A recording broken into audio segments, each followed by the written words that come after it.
Hi, for the best of chess here with you is FIDE Master Bojan Ivanovic. Today our subject will be tactical element of interception. We're using interception to neutralize some attack or defense of opponent's queen, rook or bishop, and we're achieving interception mostly by sacrificing piece or pawn. I will show you that on illustrative examples, and then we'll go to practice interception on some practical examples. Okay, this is the first illustrative example, and we are looking at the position from side of black. And okay, we can see that black has queen to rooks, knight and 6 pawns, and on the other side white has queen to rooks, bishop, knight and 4 pawns. So black has 2 pawns for bishop, and the material advantage is obviously on white side. Now we'll go to qualitative analyze, and we can see that this king on b8 is very safe at the moment. Queen on h4 and rook on h8 is creating some attack on this white king. Rook on d8 is supporting this pawn and his advance, and knight on c8 is protecting this pawn on e7, which can potentially be very weak, and also protecting this point on a7. Also, it's important to mention that this pawn on f4 and d4 can play a very big part into attack on the white king. On the other side, we can see that white has a very weak king on f1 because the pawn cover of this king is destroyed, and this king is very vulnerable at the moment, and there is a very few pieces which are defending this king at the moment. And okay, this queen on a3 is doing amazing job by attacking this pawn on e7, creating some attack on the black king, and also protecting this very important square on f3. And if black can manage to play f3 and to keep this pawn on f3, then this king on f1 will be helpless, and mate will be very soon. So this queen on a3 is very useful. Rook on g7 is controlling this g file, and also is protecting this king from some mating attack, and fighting for the control on the 7th rank. Rook on e1 is supporting this knight on e6, which is very strong and centralized and creating many threats. And at the moment this knight is attacking this rook on d8. Bishop on c2 is misplaced, and okay, if white is on the move in this position, then white would play bishop e4, and there will be nothing about attack on white king. But in this position black is on the move, and black should try to find a way how to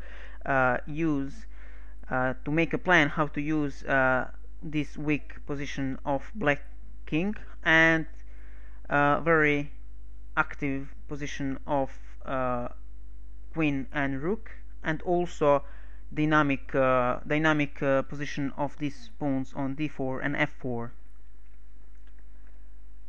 And it is main target for black to manage to play this f3 without some consequences of losing this pawn. And I think now it is pretty easy to see that there is 2 candidates moves for black at this moment. The first one is queen h1 to give a check and try to immediately use this bad position of white king, but then after king e2 white king can go on queen side, where this king will be very safe. So instead of queen h1, black should try to use tactical element of interception by playing d3, and now we can see that this queen on a3 does not protecting anymore this f3 square. So now black would be able to play f3 if black is on the move, but white is on the move. And also we should mention that escaping square on e2 for white king is not available anymore, and this bishop on c2 is also attacked.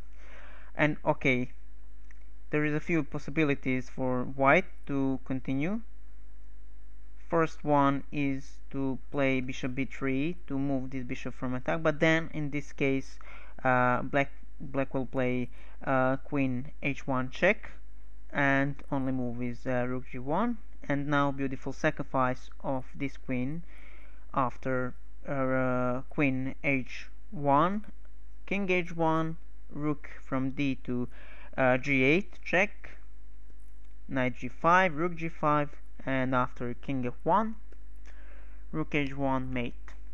So bishop b3 does not work.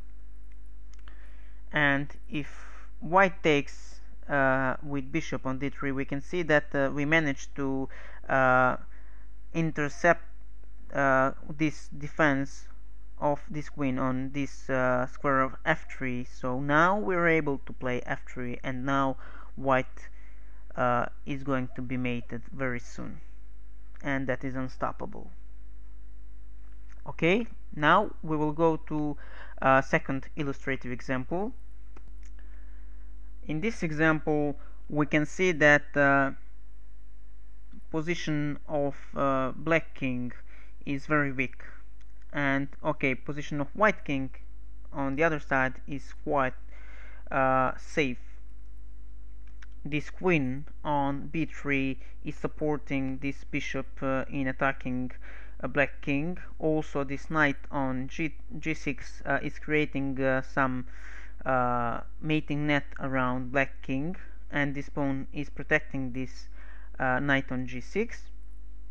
Rook on e1 is controlling this e-file. And okay, now we will take a look in black position, and we can see that this king on h7 is very weak, and this king is almost already in mating net. This queen is only protector of this very important square on g8. And okay, other pieces are protecting this pawn on b4, which is a passed pawn, but does not have any influence on protection of this king on h7. So if we neutralize defense of this queen, then probably black king will be mated very recently. And okay, how to do that?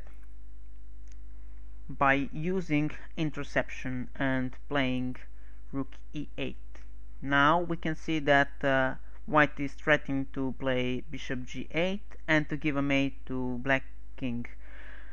And okay, if black takes with the bishop, then white will give a mate by playing bishop g8, and we can see how we use it interception to win this game. And okay, if in this position black try to sacrifice this queen for rook on e8, then after bishop e8, queen e6, white is completely winning.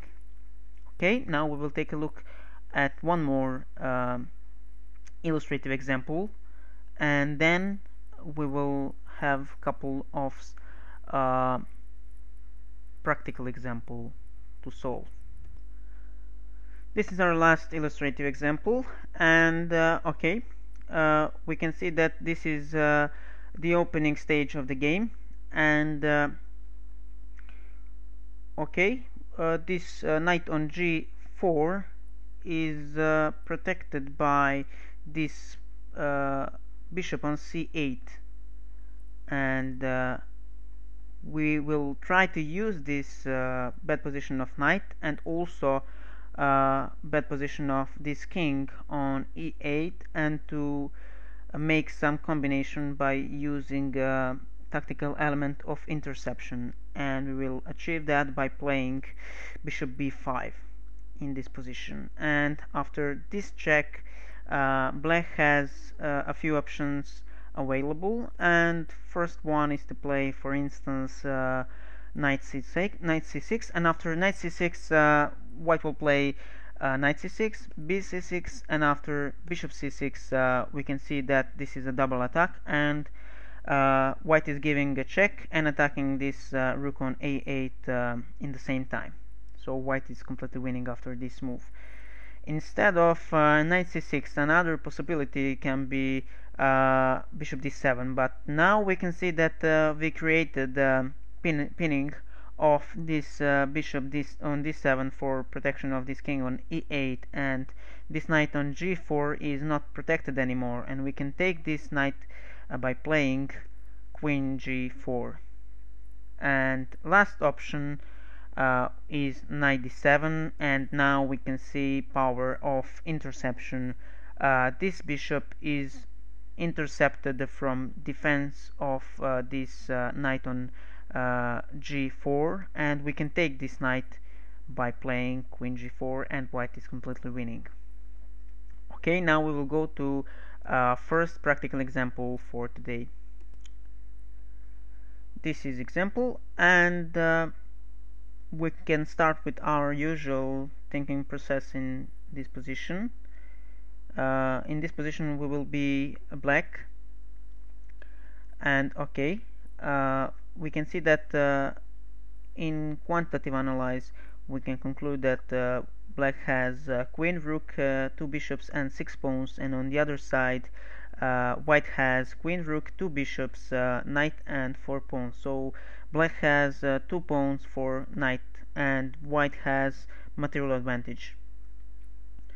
Now we'll take a look in qualitative analysis, and we can see that this king on h7 is pretty safe in this moment. Queen on f6 is supporting this bishop on c3, and also we can see that this rook on e8 is controlling this opened e file, and this rook is ready to go into white camp and to use this weakness of first rank. On the other side, bishop on c8 is still undeveloped, but is creating threat of sacrificing on h3, so white should always be careful about this sacrifice. And okay, bishop on c3 will be very useful in controlling this weak dark squares around the white king. Now we can see that this king on h1 is at the moment safe, but because of weakness of first rank and also this weak dark squares, then we can conclude that this king on h1 is actually weak. Queen on d1 is controlling this first rank or defending this first rank, and also with this knight on f3 is also protecting this very important square on e1. Rook on c2 is somehow misplaced, and okay, this bishop on c1 is also undeveloped, and if white managed to play bishop d2, then probably white will not have any problem in this position. This bishop on b3 is somehow misplaced, also out of the game, and black should try to find a way how to use this advantage of active position and advantage that black is on the move in this position, and to try to attack this weak king on h1, and black will use interception to create some mating attack on white king. And that will be achieved by playing rook e1 check. After this check, we can see that this is also a double attack at the same time. So we are sacrificing this rook to create interception. And after knight e1, of course queen e1 was not possible because of bishop e1, knight e1, queen f1 check, and after king h2, which is forced, then queen e1, and black is completely winning. Instead of this move, of course, white will play knight e1, and now we can see that weakness of this first rank is very big, and now we will play queen f1 check. Only move is king h1, and after this move we will use second weakness in position of white, that are these black squares around white king. And okay,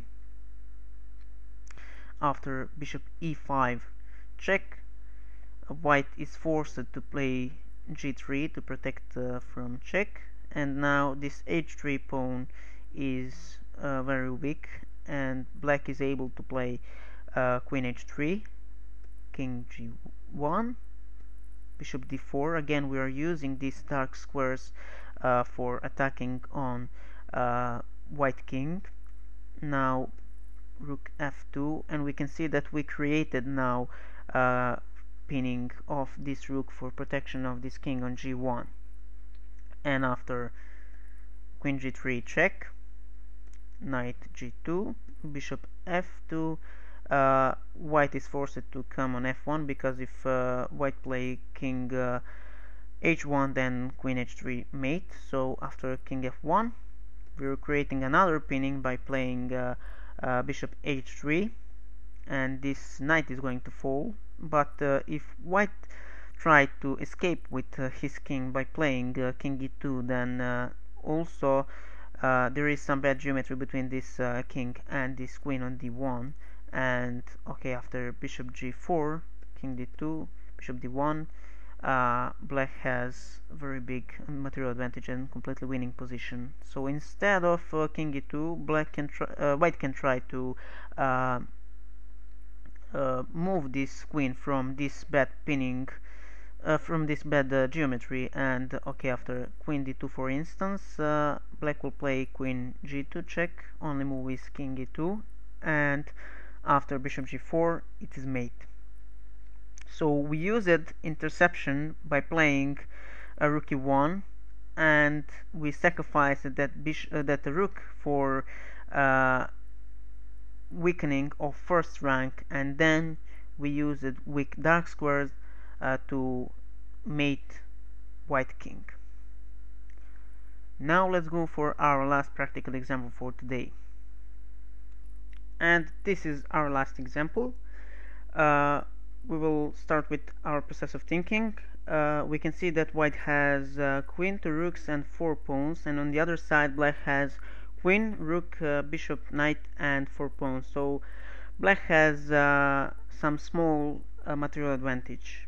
Now we will take a look in qualitative analysis, and we can see that king on g1 is very weak, and if black is on the move, then after queen e1 it would be a mate. So unfortunately white is on the move. So queen on d7 is creating a pinning of this bishop on e7 for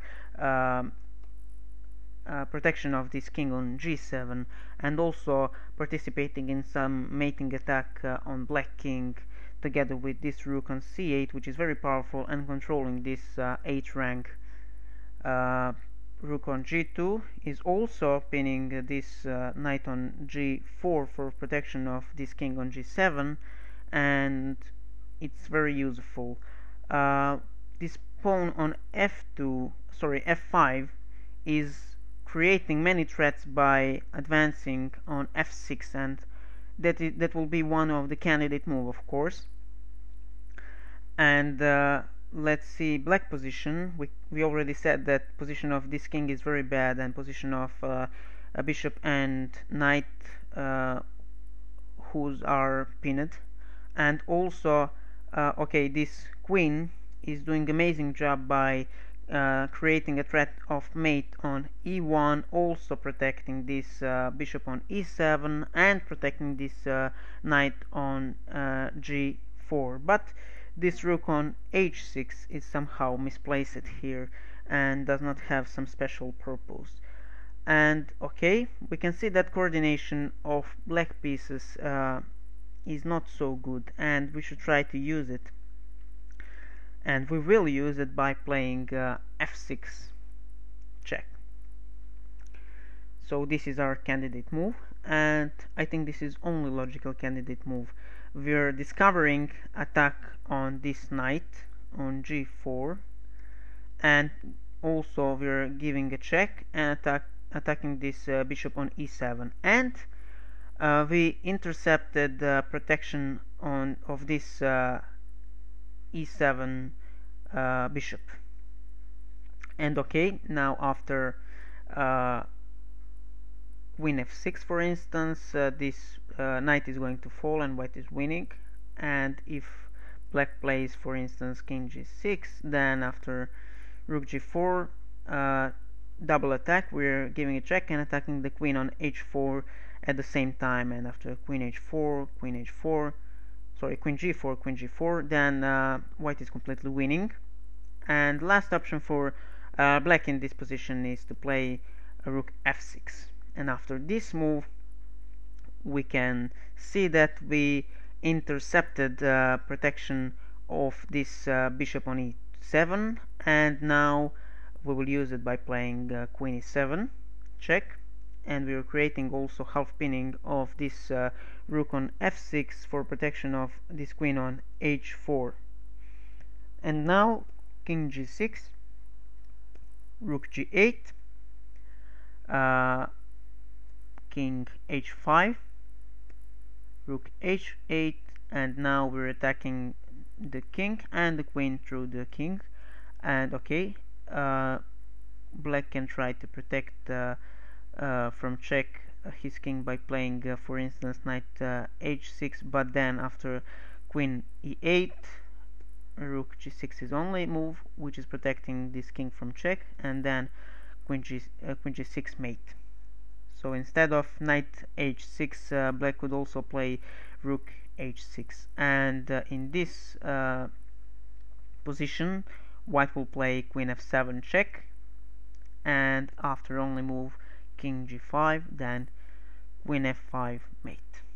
So we used interception to destroy defense of this bishop on e7, and then position of black collapsed. And okay, this was all for today. I hope you enjoyed. For the best of chess, this was FIDE Master Bojan Jovanovic. See you soon.